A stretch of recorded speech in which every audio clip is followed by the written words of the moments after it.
A instalação da conexão numa tubulação rígida tem uma sequência. Tá? E dá para fazer sem problema, bastando para isso uma morte e uma chave de boca. Por exemplo, chave de boca, hein? Ajustável não pode, chave ajustável não entra na oficina de avião.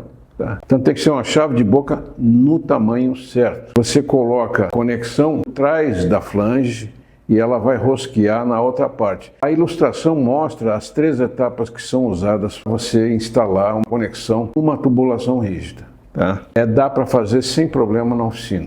Tubulação com flange. Outro material que é muito usado é aço inoxidável para tubulação rígida. Tá? Quando falamos de tubulações de aço, estamos falando de aço inoxidável. Não existe outro tipo de aço usado em tubulação do avião. Tá? Tubulações de outras ligas muito incomuns, pois a resistência à corrosão é muito pior. Né? O aço inoxidável, todo mundo sabe que a resistência é muito boa. Tá? 3 principais tipos de aço inoxidável usados em aviação é o 304, 321 e o 347. São ligas que têm características que variam de um para outro. O que é mais maleável é o 347. Tá? Você consegue esticar, antes dele se romper, você consegue esticar ele 40%. Ele é muito maleável. Tá? Se quer uma linha de resistência, muita resistência, você não usa o 347. Você usa o 304, que é o mais resistente de todos. A confecção de linhas, as dobras, você fazer flangeamento, fazer dobra no 304 é bem mais difícil. 347 é mais fácil. É sempre assim, mais maleável, menos resistente.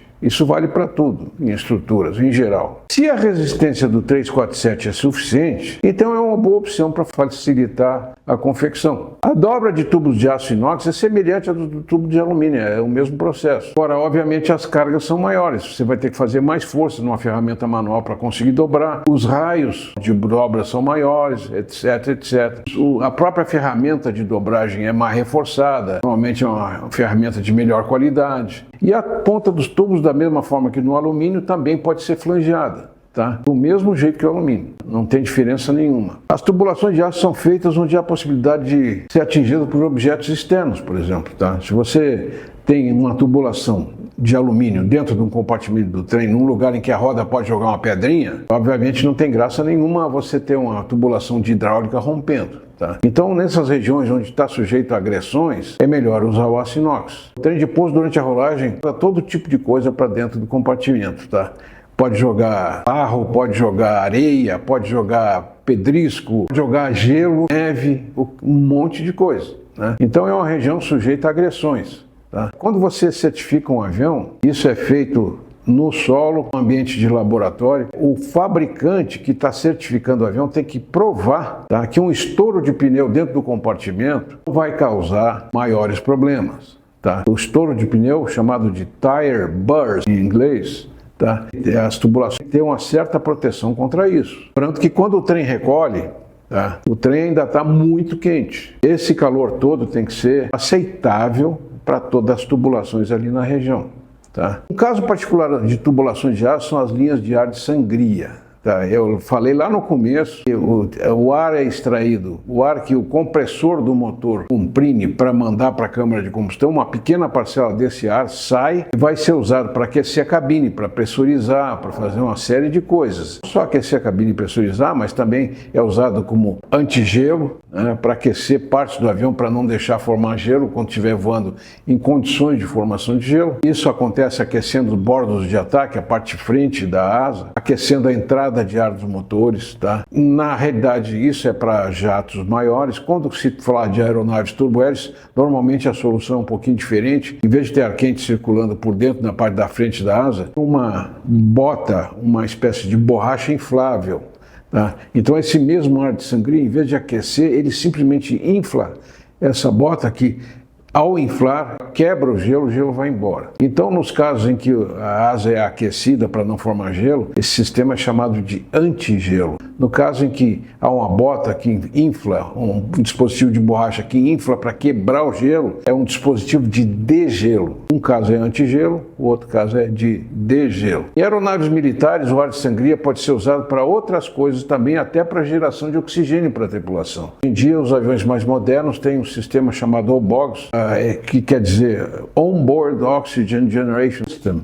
É um sistema de geração de oxigênio. Então esses aviões mais modernos não precisam carregar garrafa de oxigênio. O oxigênio é gerado no ato. né? Mas só avião militar por enquanto. A tubulação de sangria tem que suportar uma vazão muito grande, essa que aquece a cabine, etc, etc. E a temperatura do ar que circula nessas tubulações é muito comum estar acima de 300 graus.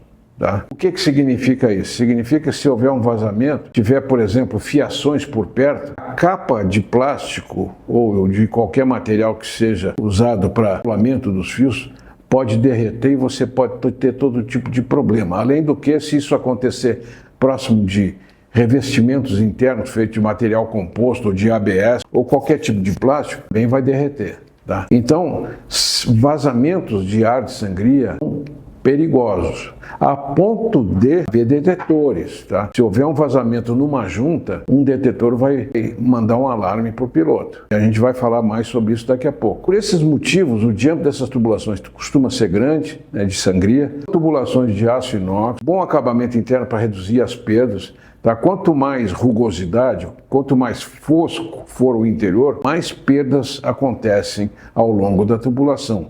E você quer ter o mínimo para toda a energia chegar para a cabine. Tá? Você pode perguntar, pô, mas 300 graus, como é que você joga ar de 300 graus dentro da cabine? Não. Antes de chegar na cabine, esse ar vai passar por um processo de uma máquina que tem turbina e compressor, que chama Air Cycle Machine. Essa máquina vai pegar esse ar que chega quente e esfriar conforme a necessidade, jogar na cabine. Então, por exemplo, se você está no chão, tá? Você quer ar bem frio, porque você quer que esse negócio funcione como ar-condicionado. E aí essa máquina se ajusta a esfriar bastante o ar e jogar ar frio dentro da cabine. E essas máquinas são muito bem feitas. Normalmente o pessoal se refere a essas máquinas como PAC.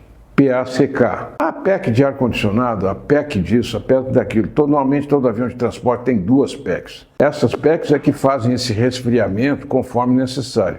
Então no chão o ar é resfriado, digamos, a 10 graus, jogar na cabine. E lá em cima o ar é resfriado a 50, jogar na cabine. Tá? Então tem todo um processo de regulação nessa máquina de ciclo a ar. Air Cycle Machine, chamada PAC. A PAC para frente já não tem mais problema de grandes temperaturas, tá? É só até a chegada da PAC.